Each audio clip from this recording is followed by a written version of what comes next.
Keep your seats. Admiral Fitzwallace.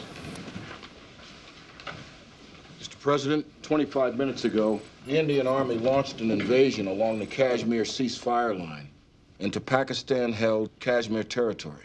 Is it clear what India's objective is? No, sir. When you say the Indian Army, what are we talking about? Sir? 5 guys in a Humvee, what? Mitch? Sir, they committed the 4th Motorized Infantry Division, the 9th and 26th Infantry Divisions, and 2 other armored brigades, as well as 4 CVEs and 2 destroyers. All told? Approximately 300,000 troops, sir. In the last 25 minutes? Yes, sir.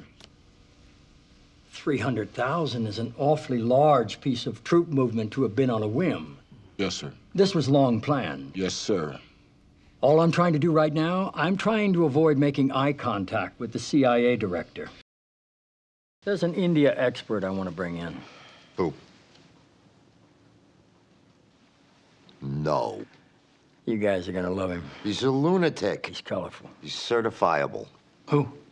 Lord John Marbury, former ambassador to New Delhi from the court of St. James. Where do we find him? A psychiatric institution. He's colorful, Leo. You're really gonna let him loose in the White House where there's liquor and women? We can hide the women, but the man deserves a drink. Sir? Let's get him on a plane. Yes, sir. Mr. President? Is he here? Yes, sir. Send him in, please. Oh, God help me.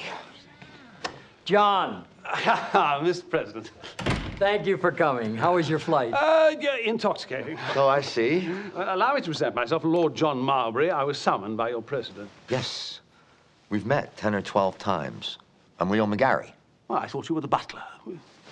No, I'm the White House Chief of Staff. Nonetheless, would you have something with which to light my cigarette? Oh, I'm afraid we don't allow smoking in this part of the world. Really? Yes, sir. In this part over here, we encourage it. Sir? It's your lordship, as a matter of fact, but it couldn't possibly make the least difference. So, tell me, how can I be of service to you? If it's within my power to give, you shall have it. We need your take on the situation, John. What is your take on the situation? The world is coming apart at the seams. Well, then. Thank God you sent for me. Yes. Ah, good. I want you all to meet John. Mr. President, before Lord Fauntleroy... Lord Marbury. Whatever. Before he comes back in the room, I wanted to tell you that Josh's deposition did not go well, and that the story will probably break soon. How you doing? I'm fine. Don't you ever forget the battles you fought and won. Yes, sir. I'm back, and I believe there are many more people in the room. Excellent introducing, your lordship. Mr. President, the telephone call was from the British ambassador to the United Nations. He believes there'll be a ceasefire resolution within a few hours. That's what I'd heard. But all they got was 2 weeks. It's 2 weeks better than nothing. John, I was hoping you'd stick around for a couple of days and help us out. A few days, a few months, however long it takes, is as long as I shall serve. Well, let's play it by ear. You're all frightened. As well you should be. Not since the Protestant Catholic Wars in the 16th century has Western society known anything remotely comparable to the subcontinent's religious malevolence.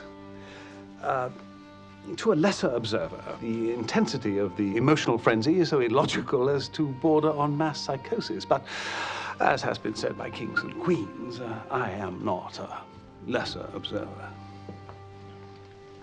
John, there's a quote from Revelations I've just And I seen. looked, and I beheld a pale horse, and the name that sat on him was Death, and Hell followed with him. Are you frightened, John? Do you mean, do I think we can stop a war in the next 2 weeks? Yes. Yes. Good. But, I shall require a light.